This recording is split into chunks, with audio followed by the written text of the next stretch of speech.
저희 집에 그 막내가 초등학교 2학년인데요. 이 막내는 집안에 새 전자 제품을 사면은 그 사용 설명서를 정말 꼼꼼하게 읽습니다. 그리고는 읽는 것만 하는 게 아니라 모든 기능들을 다 한번 다 작동을 한번 해봅니다. 그리고 나서 이제 저한테 알려줘요. 아빠, 이거 이렇게 되는 거예요. 심지어 얼마 전에는 제가 이제 운전하고 다니는 교회 차량 스타리아가 이제 앞에 경고등이 떠서 이게 뭔가 하고 이제 사용 설명서를 항상 차 안에 넣어두었는데 그걸 딱 꺼내서 차 사용 설명서가 없는 거예요. 야, 이게 있는데 어디 갔을까? 그래서 다시 닫아놓고 생각을 하다가 야, 이거 혹시 윤기가 가져갔나? 이게 싶은 거예요. 그래서 집에 와서 윤기야, 너 혹시 스타리아 차량에 있는 사용 설명서 네가 가져갔니? 했더니 아니나 다를까 아빠 차에서 읽다가 들고 와서 집에서 읽고 시켰어요. 했더니 책상에 꼽혀 있는 겁니다. 그러면서 보니까 하여튼 읽은 대로 차량도 타오면 모든 걸 다 만져봐요. 그런 다음에 저한테 알려주더라고요. 아빠, 이건 이런 기능이고요.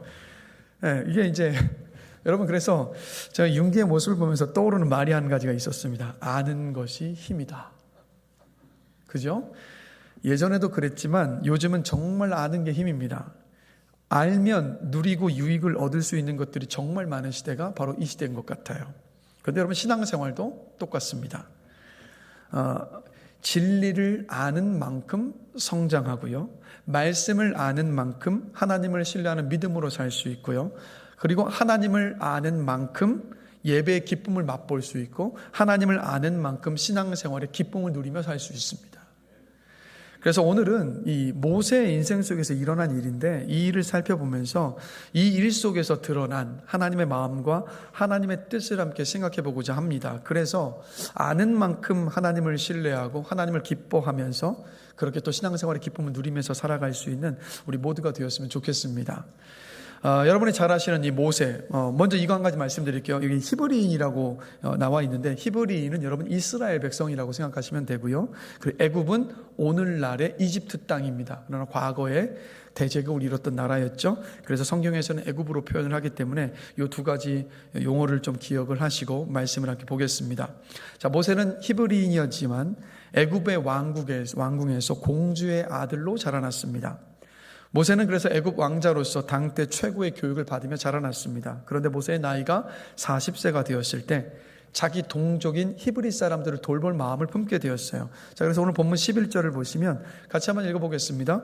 모세가 장성한 후에 한 번은 자기 형제들에게 나가서 그들이 고되게 노동하는 것을 보더니 어떤 애굽 사람이 한 히브리 사람 곧 자기 형제를 치는 것을 본지라. 그러니까 자기 동족을 돌볼 마음이 생겨나서 그 동족들을 살펴보기 위해서 히브리인들이 고되게 노동하는 노동의 현장으로 찾아간 겁니다. 그런데 마침 애굽의 감독관 한 사람이 자기 동족 히브리 사람을 막 치는 것을 본 거예요. 제가 초등학교 4, 5학년 때 일로 기억을 하는데 밖에서 노는데요. 제 동생을 누가 막 위협하고 때리려는 모습을 제가 봤습니다. 근데 그 순간요. 이 안에서 막 끓어오르는 무언가가 있더라고요. 그래서 가만히 있질 못하고 이제 달려가서 저지하고 내 동생 더 이상 건들지 말라고 이야기했던 그 기억이 납니다. 아마도 이게 이제 동족을 향해서 바라보면서 동족을 괴롭히는 애굽의 감독관을 봤을 때 가졌던 마음이 아마도 제가 어릴 때 가졌던 그런 마음이 아니었을까 싶어요. 그래서 모세는 어떻게 했냐면 그 끓어오르는 분노 때문에 그 감정 때문에 그 감독관을 죽여버립니다. 그리고 시신을 모래속에 묻었어요. 그리고 다음 날이 됐습니다. 다시 모세는 자기 동족들을 살펴보기 위해서 그 자리에 나갔습니다. 근데 이번에는 보니까 자기 동족끼리 싸우고 있는 모습을 봤어요. 안 그래도 노예로 너무도 심한 고통 속에서 압제 속에서 살아가고 있는데 그런 현실 가운데서 동족끼리 힘을 보태고 살아도 부족할 판에 싸우고 있는 모습을 보니까 그 모습이 너무도 안타까웠습니다. 그래서 오늘 보면 모세는 그들을 향해서 어찌하여 동족을 치고 있는 겁니까? 라고 묻습니다. 그러자 그 히브리 사람들이 오늘 14절을 보시면 이렇게 모세에게 되묻습니다. 같이 한번 읽어보겠습니다. 누가 너를 우리를 다스리는 자와 재판관으로 삼았느냐? 내가 애굽 사람을 죽인 것처럼 나도 죽이려느냐 따져 묻는 거죠. 그러니까 애굽 감독관을 죽인 일을 아무도 모른다라고 생각을 했는데 이게 훤히 다 드러나 버린 겁니다. 그래서 모세가 크게 놀랐고 두려워했습니다. 그 이유가 있습니다. 이때 당시에 이 애굽의 왕은 누구였냐면 투트모스 1세라는 왕이었습니다. 근데 이 왕에게는 아들이 없었어요. 그리고 투트모스 1세에게는 무남동녀 외동딸밖에 없었고 바로 그 외동딸 공주가 모세를 양자로 삼았던 공주입니다. 그렇기 때문에 이제는 이 투트모스 1세의 뒤를 이은 왕위를 이을 사람을 찾을 때 결국 친인척 가운데에서 왕위 계승자를 찾아야만 했는데 모세도 그런 대상자 가운데 한 사람이었죠. 그러나 여러분 히브리 사람과 애굽 사람 인종 자체가 다르기 때문에 대번의 구분을 알아볼 수가 있습니다. 그러니까 그 친인척들 가운데 모세는 제거 대상 1순위였을 거예요. 그래서 모세가 애굽 감독관을 살해한 일이 그들에게 전해졌을 때 그들에게는 너무도 좋은 빌미가 되었겠죠. 그래서 모세는 아마 왕에게 찾아가서 이렇게 말했을 겁니다. 모세는 어쩔 수 없는 히브리 사람이지 않습니까? 보십시오. 피는 못 속입니다. 자기 동족을 위해서 우리 애굽 사람들을 쳐 죽인 사람을 어떻게 왕으로 세울 수 있겠습니까? 아마도 이렇게 애굽 왕 바로를 부추겼을 겁니다. 그래서 15절을 보시면 바로가 이 일을 듣고 모세를 죽이고자 하여 찾는지라라고 기록을 하고 있어요. 바로가 모세를 잡아서 이제 죽이고자 했던 겁니다. 모세는 바로의 낯을 피해서 결국에는 미디안 광야로 도망칠 수밖에 없었습니다. 자, 그렇다면 제가 한번 생각해 보신 것은 뭐냐면 모세는 이집트 애굽의 왕입니다. 왕자로서 왕국에서 편안한 삶을 살 수 있었던 사람이에요. 그런데 왜 동족을 향한 마음을 품었고 왜 동족을 치는 애굽 감독관을 쳐 죽이는 그런 선택과 행동을 했던 것이었을까? 자, 먼저는 모세는 애굽 왕국에서 철저하게 애굽 왕자의 교육을 받았으면서도 나는 히브리인이다라는 그 정체성을 확실하게 가지고 있었던 겁니다. 그리고 히브리서 11장 24절과 25절도 함께 보실까요? 자, 우리 함께 한번 읽어보겠습니다. 믿음으로 모세는 장성하여 바로의 공주의 아들이라 칭함받기를 거절하고 도리어 하나님의 백성과 함께 고난받기를 잠시 죄악의 낙을 누리는 것보다 더 좋아하고. 자, 이 말씀을 보시면 모세는 바로의 공주의 아들이라 칭함받기를 거절했다라고 말씀하고 있습니다. 무슨 말이냐면 거절했다라는 것은 모세에게 어떤 제한이 있었다는 말입니다. 어떤 제한이었겠습니까? 제가 조금 전에 말씀드렸던 것처럼 애굽왕, 당시의 애굽왕이었던 투트모스 1세에게는 아들이 없었기 때문에 바로의 양자로 삼아졌던 모세도 역시 왕위를 이을 대상자 가운데 한 사람이었던 겁니다. 왕위를 계승할 어쩌면 1순위였을 거예요. 왜냐하면 공주의 아들이었기 때문에. 그런데 어떻게 했다고요? 모세는 애굽 왕이 되는 것을 거절했다라는 겁니다. 모세는 애굽 왕의 보좌와 왕으로서 애굽 왕으로서 누리게 될 부귀와 권세와 영화 모든 것들을 다 거절한 겁니다. 남들이 우러러보는 그 자리를 거절하고 모세는 하나님의 백성과 함께 고난받기를 잠시 죄악의 낙을 누리는 것보다 더 좋아했다라고 성경이 기록하고 있어요. 한마디로 모세는 자발적으로 경멸과 박해를 받는 히브리인들과 함께하기로 했던 겁니다. 안락함과 편안함 대신에 역경을 선택했습니다. 명성과 명예 대신에 부끄러움과 비난을 선택했습니다. 즐거움 대신에 고난을 선택했고 궁전 대신에 광야를 선택했던 겁니다. 그런데 이 모든 선택이, 이 결정이 철없을 때 내린 선택이 아니에요, 여러분. 애굽의 최고의 교육을 다 받고 애굽 왕실의 삶이 어떠한가를 속속들이 다 알고 있었던 40세 때 모세가 내렸던 결정이었습니다. 성경은 이 모든 선택의 이유를 뭐라고 말씀하고 있냐면 믿음으로 모세는 이라고 말씀하고 있어요. 한마디로 왜 이런 선택을 했습니까? 하나님을 신뢰하는 믿음 때문에 내렸던 선택이었습니다. 그런데 여러분, 믿음은 어디에서 날까요? 로마서 10장 17절을 보면 믿음은 들음에서 나고 들음은 말씀으로 말미암느니라라고 말씀합니다. 즉 모세의 이 믿음이 생겨났었던 이유는 어디에 있었겠습니까? 말씀을 들었기 때문이라는 이야기예요. 자, 그러면 모세에게 히브리인이라는 정체성은 누가 심어주었을까? 또 모세에게 누가 하나님의 말씀을 들려주었을까? 히브리서 11장 23절을 또 함께 보겠습니다. 같이 읽겠습니다. 믿음으로 모세가 났을 때 그 부모가 아름다운 아임을 보고 석 달 동안 숨겨 왕의 명령을 무서워하지 아니하였으며. 모세가 태어날 당시에 이 히브리 사람들의 숫자가, 인구가 점점 늘어나고 있었습니다. 그러다 보니까 애굽 왕의 입장에서는 그들이 위협의 대상이었죠. 이런 염려를 했던 겁니다. 혹시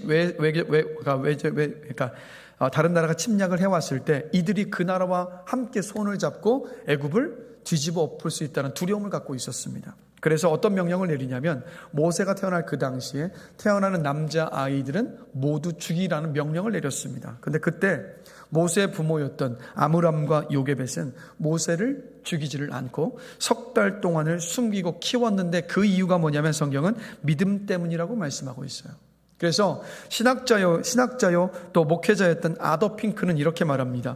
하나님께서 앞으로 어떤 일이 일어날 것인지를 모세의 부모인 아므람과 요게벳에게 가르쳐 주셨음이 분명하다고. 그 말씀이 있었기 때문에 바로 모세의 부모가 믿음을 가질 수 있었고 그 믿음으로 모세를 석 달 동안 숨겨서 키웠던 거라는 겁니다. 또 아기 모세를 바라볼 때 하나님이 보실 때 얼마나 좋으실까 하는 그런 마음으로 아이를 바라보았던 것도 믿음이었다라는 거예요. 그리고 바로의 명령을 어기면서 이 아기를 숨겨 키웠던 것도 믿음이었고 결국엔 더 이상 아기가 커가서 울음소리가 너무 커져서 더 이상 숨겨 키울 수가 없어서 갈대 상자 안에 아기 모세를 담아서 그 나일강에 떠나 보냈던 것도 하나님을 신뢰하는 믿음 때문이었다라는 겁니다. 한마디로 모세의 부모였던 아므람과 요게벳은 믿음으로 행동했던 사람들이었어요. 자, 믿음으로 모세를 갈대 상자에 담아서 나일강에 띄워 보냈습니다. 하나님의 은혜로 애굽 왕 바로의 딸이 발견해서 그 아이를 양자로 삼습니다. 더 놀라운 은혜는 뭐냐면 그 젖먹이 아기인 모세에게 젖을 물리면서 키워야 할 유모를 찾았는데 그 유모가 누가 됩니까? 모세의 친어머니 요게벳이 됐어요. 요게벳이 모세를 키웠던 겁니다. 그런데 애굽에서 왕실의 교육을 받기 시작하는 나이가 6세에서 7세였기 때문에 모세의 어머니였던 요게벳은요, 모세를 6세 혹은 7세가 되는 그 나이까지 집에서 키웠던 겁니다. 그러면 요게벳이 그 나이가 될 때까지 모세를 키우면서 어떻게 했겠습니까? 말씀을 가르치고 심어주었을 거라는 거예요. 모세가 공주의 아들로 입적된 뒤에도 모세는 계속해서 어머니 요게벳과 아버지 아므람과 교류를 계속해서 했을 겁니다. 모세가 철이 들면서 모세의 부모는 모세에게 하나님의 이야기를, 더 깊은 하나님의 이야기를 들려주었을 겁니다. 하나님이 천지를 창조하신 이야기, 아담과 하와의 이야기, 가인과 아벨의 이야기, 노아의 이야기, 아브라함을 부르신 이야기, 그 아들 이삭의 이야기, 야곱과 12 아들의 이야기, 요셉의 이야기를 들려주면서 히브리인들이 왜 지금 애굽에서 살게 되었는지, 어떻게 노예가 되어서 고통과 고난 중에 지내고 있는가, 그 모든 것들을 모세에게 다 가르쳐 주었을 겁니다.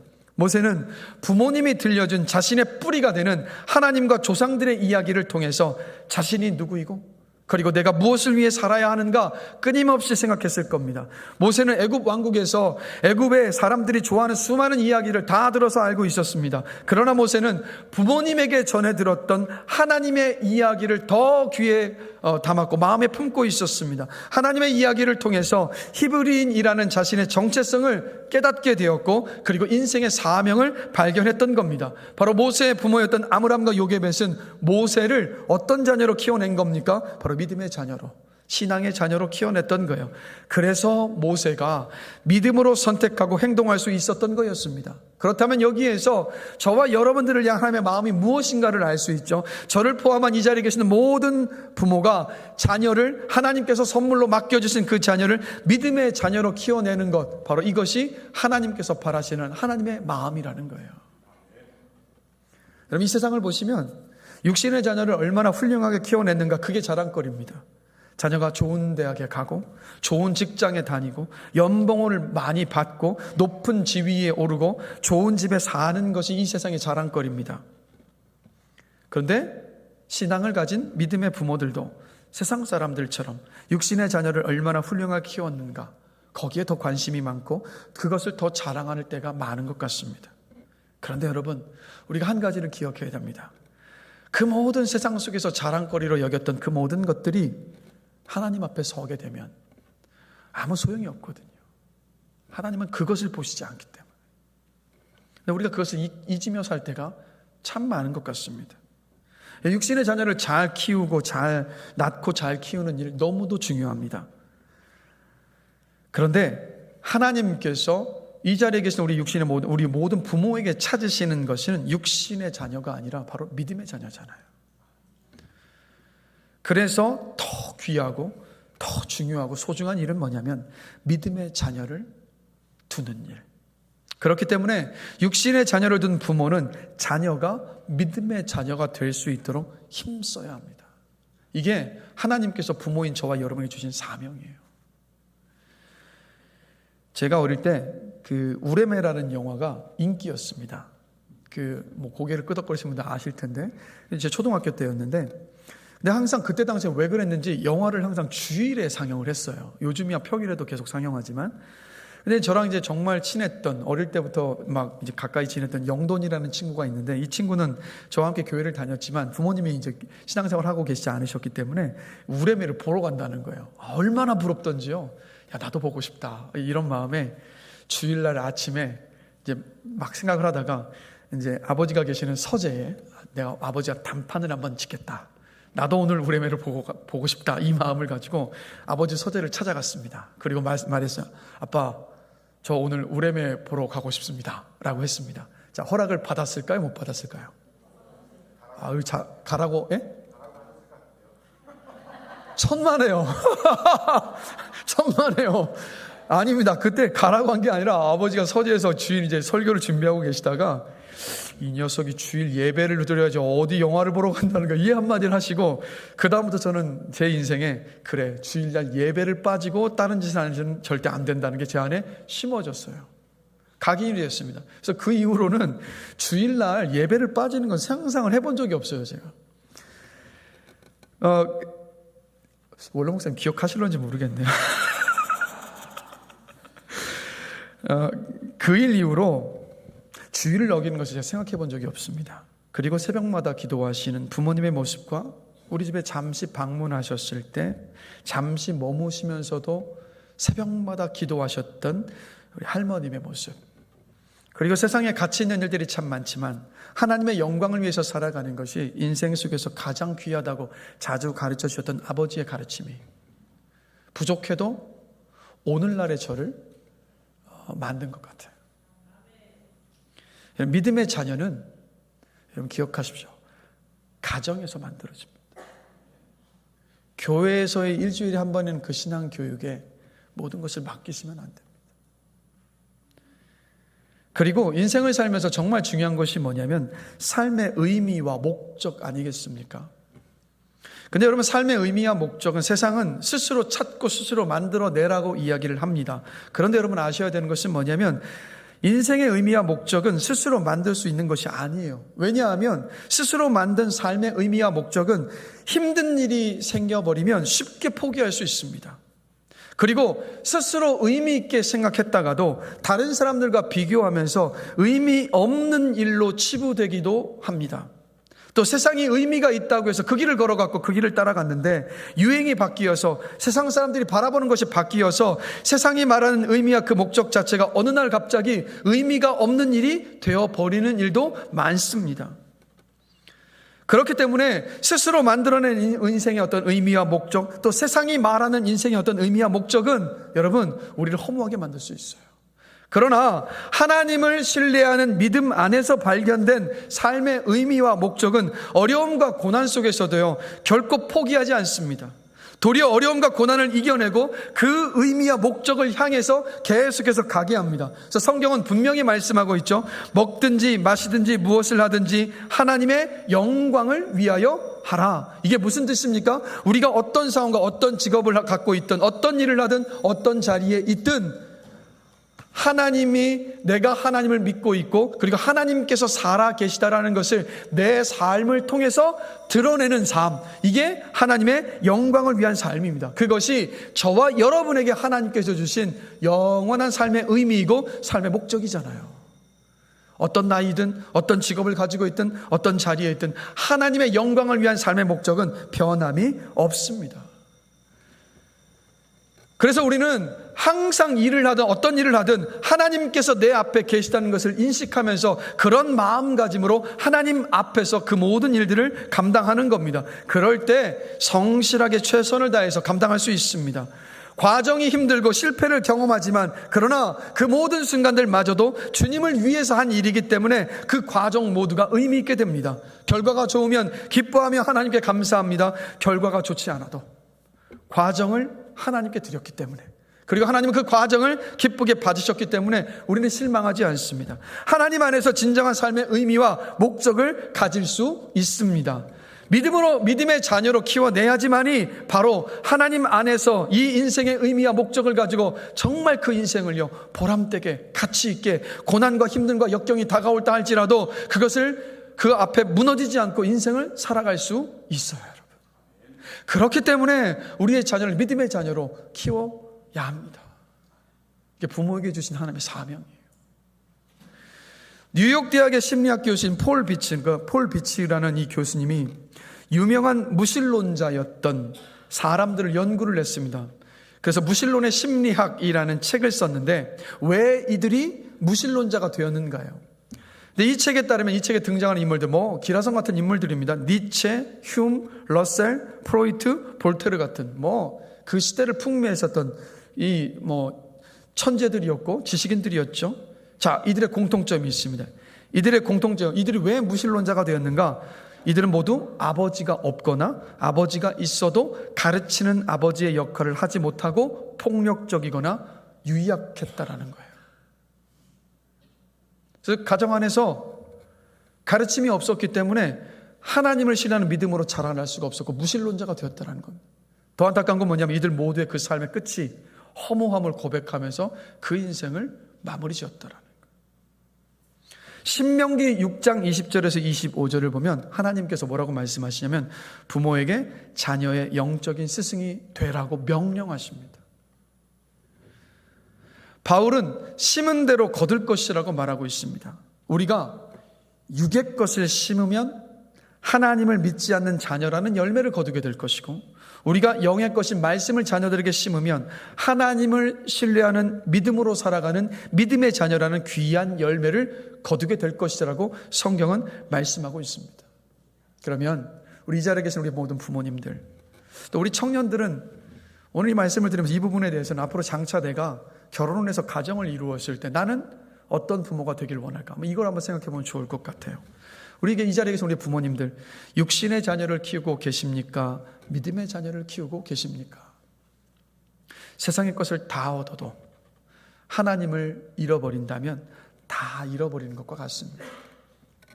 모세의 부모인 요게벳과 아므람처럼 여러분의 가정에서 신앙을 전수하시기를 주님의 이름으로 축원합니다. 가정에서 말씀을 나누시고 말씀을 가르치십시오. 그리고 여러분이 경험한 하나님을 자녀들에게 들려주십시오. 그리고 최선을 다하여서 이 주일의 예배를 지키는 모습을 보여주십시오. 시험이나 다른 일들 때문에 주일 예배를 타협하지 않게 하십시오. 한 번의 타협이 주일 예배를 하찮게 여기게 만듭니다. 근데 이 주일 예배가 바로 서지 않으면 신앙은요, 절대 바로 설 수 없습니다. 정말 자녀를 사랑하신다면 자녀를 믿음의 자녀로 키워내시기를 주님의 이름으로 간절히 축원합니다. 이게 하나님의 마음이에요. 그리고 늦었다고 생각하는 지금이 가장 빠른 때입니다. 그리고 또 자녀가 믿음의 자녀가 아니어서 막 곁길로 빠져나가고 있어서 염려와 근심 가운데 계십니까? 걱정 속에 계십니까? 자녀를 위한 눈물의 기도를 멈추지 마십시오. 왜냐하면 우리 아버지 하나님도 아버지이시기 때문에 자식을 품고 있는 그 부모의 마음을 누구보다 잘 알고 계시거든요. 그렇기 때문에 자녀를 위해 눈물을 뿌리며 기도하는 우리 부모의 모든 기도는 하나님 절대 잊어버리지 않으시고 반드시 응답하십니다. 그 소망을 가지시고 지금은 그 어느 때보다도 우리 자녀를 위해서 눈물을 흘리며 기도해야 할 때라고 저는 생각합니다. 그렇게 자녀를 위해서 눈물을 뿌려 기도하시고 믿음의 자녀로 키워내시는 여러분들 되시길 다시 한번 주님의 이름으로 축원합니다. 모세가 바로 부모님의 신앙교육 때문에 히브리인이라는 정체성을 가질 수 있었습니다. 자기 형제들이 겪는 고통과 아픔을 외면하지 않았습니다. 그러나 모세가 단지 히브리인이라는 정체성과 자기 형제들을 향한 긍휼함 때문에 애굽 감독관을 죽였던 것은 아닙니다. 히브리서 11장 26절을 함께 보겠습니다. 같이 한번 읽겠습니다. 그리스도를 위하여 받는 수모를 애굽의 모든 보화보다 더 큰 재물로 여겼으니 이는 상주심을 바라봄이라. 자, 이 말씀을 보면 모세는 자기 형제인 히브리인들을 위해서 내가 받게 될 수모를 애굽의 왕으로서 왕자로서 누릴 모든 보화보다 더 큰 재물로 여겼대요. 왜냐하면 바로 나의 그 선택이 바로 그리스도를 위한 일, 하나님의 구원의 역사를 이루는 일이라고 믿었기 때문이었습니다. 바로 그리고 그 일 끝에 하나님께서 주실 상급을 바라봤던 거예요, 모세가. 그래서 기꺼이 애굽 왕의 부귀와 영화와 권세를 다 버리고 노예였던 동족 히브리인들과 함께하는 그 고난의 길을 선택했고 그 길로 걸어갔던 거였습니다. 사도행전 7장 20절을 보면 단도직입적으로 이렇게 말씀하고 있습니다. 같이 한번 읽어보겠습니다. 그는 그의 형제들이 하나님께서 자기의 손을 통하여 구원해 주시는 것을 깨달으리라고 생각하였으나 그들이 깨닫지 못하였더라. 자, 이제 철이 들어서 40세가 다 되어서 가만히 생각해 본 겁니다. 모세가. 자기는 이집트의 애굽의 왕실의 왕자예요. 부귀와 영화와 모든 것들을 다 누리고 있습니다. 그런데 자기 동족은 다 노예예요. 심지어 내 부모도 내 형제들도 다 노예인 겁니다. 모세는 생각한 거예요. 왜 나만, 이 모든 내 동족들과 유일하게 왜 나만 애굽 왕실의 왕자일까? 생각해 보는 가운데서 하나님이 나를 통해서 애굽의 노예인 이스라엘 민족, 즉 이 히브리 민족들을 구원하실 것이라는 결론에 다다랐습니다. 그래서 자기 형제를 괴롭혔던 애굽 감독관을 쳐서 죽였던 거예요. 그런데 안타깝게도 정작 자기의 형제들은 동족이었던 히브리인들을 위해서 했던 일이지만 정작 자기 형제들은, 그 히브리인들은 그렇게 생각하지 않았죠. 도리어 모세에게 반기를 들고 따져 물었습니다. 누가 당신을 우리의 지도자로 세웠느냐고. 모세가 애굽 감독관을 죽이고 모래속에 묻은 이를 애굽 왕 바로에게 밀고 한 사람은 다른 사람이 아니라 바로 자기 동족이었습니다. 애굽 감독관을 죽인 자신을 죽이려는 바로가 두렵기도 했지만 내 뜻과 계획, 자기 동족을 위해 가지고 있었던 내 뜻과 계획을 알아줄 것이라고 여겼던 동족에게 당했던 그 배신감, 그것이 모세에겐 너무도 큰 아픔이었습니다. 그래서 그 두려움과 마음의 깊은 상처 때문에 모세는 미디안 광야로 도망칠 수밖에 없었던 거예요. 자, 분명한 것은 여러분, 하나님은요 모세를 통해서 출애굽의 역사를 이루실 것이 분명했습니다. 그래서 모세를 특별하게 구별해 놓은 것이 맞아요. 그런데 모세가 잘못 생각한 것이 있습니다. 먼저 이스라엘을 출애굽시키실 하나님의 때는요, 모세가 애굽 감독관을 칠 그때가 아직 아니었습니다. 하나님의 타이밍은 언제였냐면 앞으로도 40년이 더 흐른 그 뒤였습니다. 그러니까 모세는 하나님의 때를 기다려야 했는데 그 때를 기다리질 못했던 거예요. 두 번째, 애굽 감독관을 때려 죽이는 일은 출애굽을 이루시는 하나님의 방식이 아닙니다. 하나님은 항상 당신의 구원의 역사와 어떤 우리의 삶 가운데 이루시는 모든 일의 역사 속에서 폭력이라는 수단을 통해서 당신의 뜻을 이루시는 분이 아니에요. 이거 하나님의 방식이 아니었습니다. 즉 모세는 어떻게 한 겁니까? 자기의 열심과 자기의 힘으로 하나님의 뜻을 이루어 드리고자 했던 거예요. 그런데 하나님의 뜻은요, 하나님이 이루시는 것이지 사람이 이루어 드리는 것이 아닙니다, 여러분. 애굽의 왕자라는 모세의 성공적인 지위가 오히려 모세에게 독이 되어버렸습니다. 왕자라는 그 지위 때문에 하나님의 때를 기다릴 수가 없었고 자기 힘으로 민족 구원이라는 그 하나님의 뜻을 이루고자 했던 거였어요. 그 결과는 뭐였습니까? 동족에게 버림당하는 것이었고 자신의 계획과 그 범죄가 드러나서 광야로 도망치는 신세였던 거예요. 모세의 삶을 보면서 우리 자신을 한번 돌아볼 수 있게 되죠. 우리도 모세처럼 하나님보다 앞설 때가 많잖아요.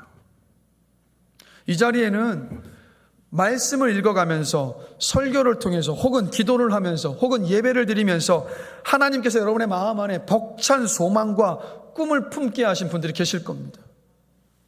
그런데 모세처럼 내 열심과 능력으로 그 소망을 이루어 드리려 합니다.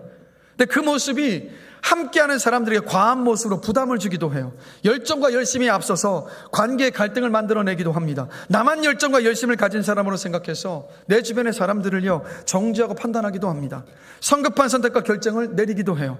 열심히 하는데 바라던 대로 나타나지 않아서 실망하면서 하나님께 원망과 불평과 분노를 쏟아내기도 합니다. 내가 그 꿈을 이루어 드리고자 할 때, 내가 그 꿈을 이뤄내고자 할 때. 그럼 우리는 모세를 통해서 생각해 보는 거예요. 하나님은 모세가 어떻게 하기를 바라셨을까? 하나님 우리가 어떻게 하기를 원하실까? 여러분, 하나님의 뜻에는요 두 가지가 있어요. 어떤 거냐면 밝히 알려주신 뜻과 숨겨진 뜻이 두 가지가 있습니다. 자, 요셉의 삶을 예로 들게요. 자, 하나님은 요셉에게 꿈을 꾸게 하셨죠. 어떤 꿈이었습니까?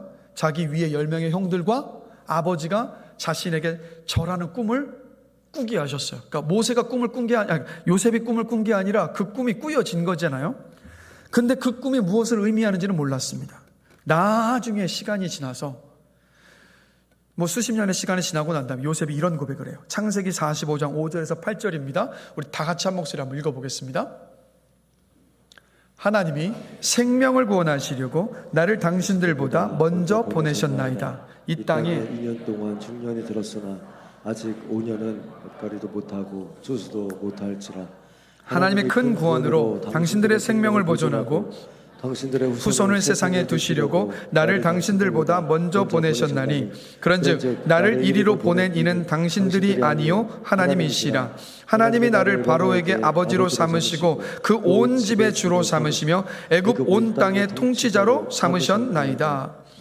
자, 하나님이 요셉이 꾸게 하신 그 꿈을 이루셨어요. 자, 우리는 성경 말씀을 성경 말씀을 통해 그 과정을 압니다. 그렇죠? 우리는 다 알아요. 근데 요셉은 하나님께서 꾸게 하신 그 꿈을 어떻게 이루실 것인지 상상도 못했거든요. 요셉은 몰랐습니다. 꾸게 하신 그 꿈을 이루어 가시는 그 방식, 그 과정이 바로 하나님의 숨겨진 뜻이에요.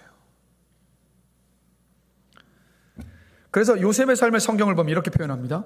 여호와께서 요셉과 함께 하셨다. 이게 무엇을 의미합니까?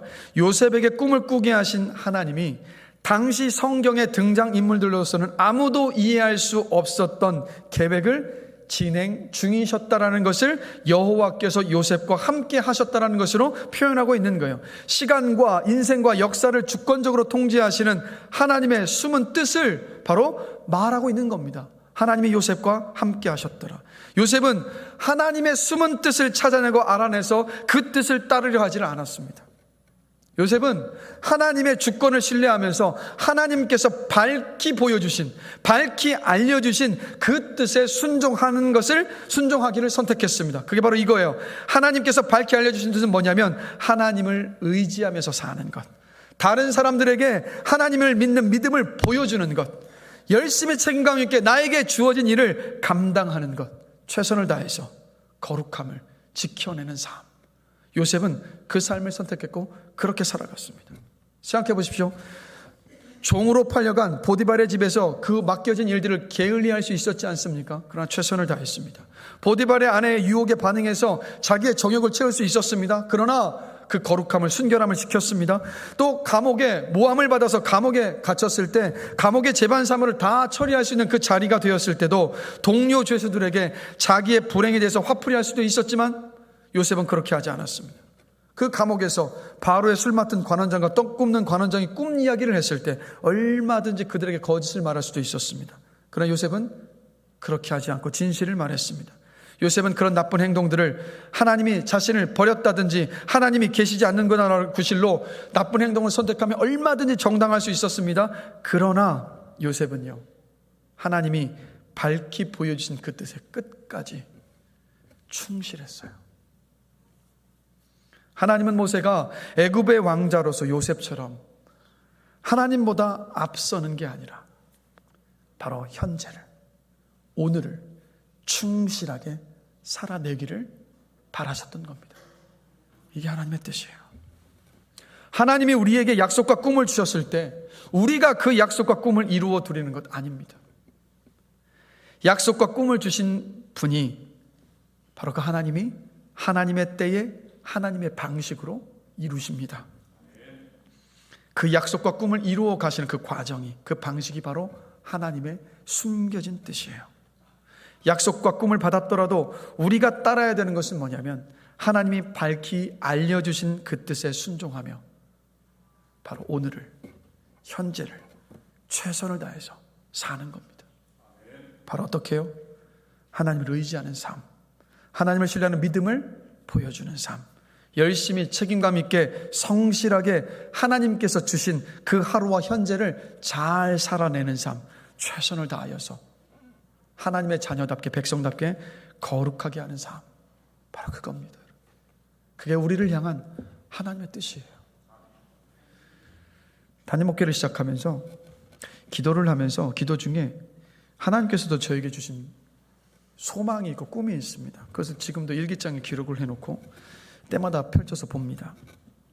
근데 그러면서도 제가 이런 질문을 해요. 하나님 언제 이루어 주시는 건가요? 정말 이루어 주시는 것 맞습니까? 라고 질문을 하게 됩니다. 왠지 제 마음에는 이루어 주시지 않을 것 같은 어떤 염려가 생기기 때문이겠죠. 근데 그런 생각을 할 때마다 작년이었는데요. 또 그런 어떤 질문 속에 있었을 때 작년 세미나에서 또 기도하면서 하나님 또 한번 확인을 해 주시더라고요. 그런데도 여전히 언제 이루어 주시는 겁니까? 막 이런 어떤 제 마음에 그런 마음의 의심들이 생길 때마다 자꾸 어떤 현상이 나타나냐면 자꾸 제가 앞서요. 내가 뭔가를 더 해야 될 것 같은 생각들. 그리고 막 마음이 조급해집니다. 근데 이 말씀을 제가 이제 다시 한번 원고를 쭉 읽어 나가면서 다시 한번 확인하는 거, 그게 아님을 다시 한번 깨달아요. 하나님이 주신 약속은 하나님께서 이루실 것이기 때문에 목회자로서 제가 해야 할 일은 다른 게 아니라 바로 제가 할 수 있는 일을 오늘, 지금 최선을 다해서 감당하는 것. 이걸 다시 한번 확인합니다. 여러분들도 동일하겠죠. 그리고 여러분, 약속과 꿈을 이루어 가시는 과정 속에서 고난이 닥쳐올 때도 우리는요, 하나님을 신뢰하면서 하나님께서 밝히 알려주신 그 뜻에 순종해서 그 고난 속에서도요, 오늘을 최선을 다해서 살아내는 겁니다, 여러분. 모세는 광야로 도망쳐 숨었습니다. 한 우물가에 앉았는데 미디안 제사장 르우엘의 7달이 양떼를 이끌고 와서 물을 먹이려 했습니다. 그런데 그때 그 지역에 있던 다른 남자 목자들이 르우엘의 딸들을 막 쫓아내는 거예요. 모세는 그 모습 그냥 두고 볼 수가 없었죠. 왜냐하면 모세는 그 마음 안에 자기 동족을 학대했던 애굽 사람에 대한 분노, 그리고 자신을 거부했던 동족에 대한 그 분노가 끌어오르고 있었기 때문에 그 7명의 여자 목자들을 괴롭히는 다른 목자들 그냥 둘 수가 없었습니다. 그래서 행패를 부리는 목자들을 다 쫓아내버린 거예요. 그리고 그 일을 계기로 미디안 제사장 르우엘의 딸 십보라와 결혼해서 가족의 일원이 됐습니다. 그렇게 모세는 애굽의 왕자였는데 미디안 광야에서 40년을 자기 소유의 양 한 마리 없이 장인의 양떼를 돌보는 목자로 지내야 했습니다. 그 시간이 쉬웠을까요? 어려웠을까요, 여러분? 어려웠겠죠. 광야에서 살다가 애굽의 왕자로서 살면 그 삶은 그래도 괜찮았을 겁니다. 그러나 반대잖아요. 정말 화려한 삶을 살다가 광야에서 사는 삶이라는 것 자체가 정말 어려웠을 겁니다. 한순간에 왕족에서 유목민이 되어버렸습니다. 왕궁의 풍요로움이 광야의 결핍이 되어버렸습니다. 애굽 왕자 모세, 히브리인 모세를 잊어버리고 유목민 베두인으로 살기 위해서 모세는 무던히 애를 썼을 겁니다. 자, 그런데도 아마도 모세는 그렇게 광야에서 양떼들을 돌보면서도 부모님이 들려주셨던 하나님의 그 이야기가 모세를 놓아주지는 않았을 거예요. 아무리 잊으려고 해도 자기 동족 히브리인들이 겪고 있는 그 고통의 현장이 잊혀지지를 않았을 겁니다. 미디안 광야 속에서 모세는 한순간에 세상의 정상에서 바닥으로 추락했던 것 맞습니다. 모세는 너무도 혼란스러웠을 것이고 죽을 맛이었을 겁니다. 그러나 결국에는 그 광야에서의 삶을 적응해냈고 그 삶에 충실해지기 시작했을 겁니다. 40년의 미디안 광야의 삶이 모세를 정신적으로, 신체적으로 강인하게 만들었어요.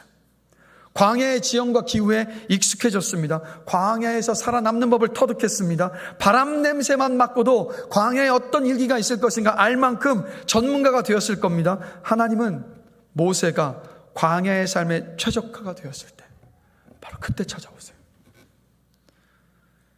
모세가 애굽 왕궁에 있을 때 만약에 하나님의 부르심을 받았다면 모세가 40년 광야의 그 여정을 이끌 수 있었을까요? 없었을까요? 없었을 겁니다. 왕궁에서의 편안한 삶에 너무도 젖어 있었기 때문에 광야에서의 그 척박한 삶을 이끌어 갈 수가 없었을 거예요. 그리고 이스라엘 백성들이 모세에게 쏟아냈던 그 오해와 비난과 모욕을 다 경험했잖아요. 그 경험이 있었기 때문에 광야에 이스라엘 백성들이 이끌어가면서 그들이 모세를 향해서 끊임없이 해댔던 그 불평과 원망들, 모세는 이미 한번 그 아픔을 겪어봤기 때문에 그 이스라엘 백성들의 불평과 원망들을 다 감당하면서 그 40년을 그들을 품고 인도할 수 있었던 거였습니다. 미디안 광야 40년은 바로 여러분 출애굽 후에 40년의 광야를 준비시키는 하나님의 시간이었어요. 우리 교회 한 청년이요, 외국 유학을 시작하면서 치열한 경쟁과 학업 때문에 스트레스를 너무 많이 받은 거예요. 2년 동안 정말 힘들었다는 겁니다. 저는 몰랐는데 잠시 한국에 들어왔을 때 정신과 진료와 상담을 받아야 할 정도였다는 거예요. 그래서 하는 말이, 그 힘들었던 그 시기에 이 청년이 어떻게 했냐면 매일 주어진 학교 생활에 최선을 다하기를 선택을 했습니다. 그리고 또 하나는 뭐냐면 살기 위해서 하나님을 찾았고, 살기 위해서 교회의 모든 모임에 최선을 다해서 참석하기를 선택을 한 거예요. 자, 그 시간들을 그렇게 지나왔습니다. 근데 그 시간을 지나고 나서 요즘은 어떻게 지내고 있냐면 매일 말씀을 묵상하면서 하나님을 자주 생각하고 기뻐하며 감사하며 지내고 있다는 거예요. 얼마 전에 갑자기, 지금은 캐나다에 교환학생으로 가 있는데 톡이 온 거예요. 근데 사진에 무슨 사진을 보내왔는데 어떤 사진이냐면 자기가 주일 예배 설교 시간, 설교 목사님의 설교를 요약해서 노트한 사진, 그리고 자신이 매일 묵상했던 묵상 노트를 보내오면서 이렇게 말하는 겁니다. 목사님, 저 여기서 하나님과 동행하며 지내고 있습니다. 걱정하지 마세요. 그리고 그 시간 속에서 하나님을 믿는 신앙 안에서 인생의 목적을 발견했노라고 고백합니다. 지날 때는 몰랐는데 지나고 나가 보니까 그때를 통해서 이렇게 빚어오셨고 인생의 꿈과 목적을 발견하게 하신 하나님의 이끄심을 본 거예요. 우리에게도 똑같이 일하십니다. 그렇기 때문에 인생의 광야를 지나고 계십니까? 하나님은 우리가 그 인생의 광야를 어떻게 지나가게 하실 것인지, 광야를 지나면서 어떤 뜻을 우리에게 이룰 것인지, 여러분 그건 알려주지 않으십니다. 그때도 우리는 하나님께서 우리에게 밝히 알려주신 뜻을 따라서 최선을 다해서 오늘을, 현재를 사는 겁니다. 다시 말씀드릴게요. 어떻게 해요? 하나님을 의지하는 삶, 하나님 앞에 이 인생의 광야 속에서 내 모든 아픔과 힘듦을 쏟아내고 씨름하는 삶, 하나님을 신뢰하는 믿음을 보여주는 삶, 열심히 책임감 있게 성실하게 하나님이 허락해 주신, 선물같이 주신 그 하루와 현재를 잘 살아내는 삶, 최선을 다하여서 거룩한 삶을 사는 겁니다. 그렇게 하루하루를 살아내다 보면 하나님의 때에 하나님의 방법으로 광야를 끝내시고 하나님의 뜻을 여러분 안에 이루시는 것을 반드시 보게 하십니다. 우리의 입술에 하나님은 반드시 이런 고백을 담게 하실 거예요. 나를 이렇게 다듬으시려고 그때를 지나게 하신 거구나. 이 일을 이루시려고 하나님 그러셨던 거였구나 라는 그 고백을요, 여러분 우리의 입술에 반드시 담게 하시는 하나님이십니다. 그러하기에 다른 많은 여타여차한 것들, 막 그런 것들의 마음과 시간들을 빼앗기지 마십시오. 하나님의 숨겨진 뜻이 무엇인가 그것을 찾기 위해서 시간을 허비하거나 여러분의 에너지를 소진하지도 마십시오. 우리가 붙잡아야 되는 것은 뭐냐면 하나님께서 너무도 분명하고 밝히 알려주신 뜻, 뭐라고요? 바로 하나님께서 선물로 주신 오늘을, 현재를 최선을 다해서 살아내는 겁니다. 그렇게 살아내시면 나도 모르는 사이에 하나님께서 나에게 주신 그 소망과 꿈이 이루어진 그 날을 보게 되실 겁니다. 그렇게 살아가시기를, 그렇게 걸어가시기를 주님의 이름으로 간절히 축원합니다. 우리 찬양팀 다 올라와 주실까요? 말씀을 마무리하겠습니다. 하나님의 마음은 뭡니까? 믿음의 부모들이 육신의 자녀가 아니라 믿음의 자녀로 키워내는 겁니다. 하나님의 뜻은 뭡니까? 하나님이 숨겨주신 뜻을 찾아내기 위해서 애쓰는 것이 아니라 분명히 알려주신 그 뜻을 따라서 선물처럼 주신 현재를, 오늘을 최선을 다해서 살아내는 겁니다. 어떤 상황 속에서든 하나님을 의지하며 사시길 주님의 이름으로 축원합니다. 하나님을 신뢰하는 믿음을 보여주는 삶을 살아가시기를 축복합니다. 열심히 책임감 있게 성실하게 하나님께서 여러분에게 허락하신 그 일터에서 최선을 다해서 살아내시기를 축복합니다. 설교서도에 신앙생활에서도 아는 것이 힘이다. 아는 만큼 성장하고 아는 만큼 신앙생활의 유익과 기쁨을 누릴 수 있노라고 제가 말씀을 드렸죠. 오늘도 하나님의 마음과 하나님의 뜻을 아는 시간이 되었다고 믿습니다. 그렇다면 알았으니까 그 마음과 그 뜻을 따라서 살 수 있는 저와 여러분이 되었으면 좋겠습니다. 근데 우리 힘으로 안 되잖아요. 그러니까 이 시간 기도하실 때 내 안에 함께 하시는 성령님, 오늘 하나님의 마음과 뜻을 알았습니다. 제 삶 속에서 그 마음과 뜻을 따라서 살아낼 수 있도록 저를 도와주십시오. 힘을 주십시오라고 우리 그렇게 믿음으로 기도하는 시간이 되었으면 좋겠습니다. 그럴 때 여러분 안에 함께 하시는 그 성령님께서 여러분들 포기하지 않으시고 이끌어 가실 것입니다. 끝까지요. 우리 또 그 마음을 담아서 기대하는 마음으로 함께 찬양하신 후에 우리 또 기도하시겠습니다. 우리 함께 찬양하기를 원합니다.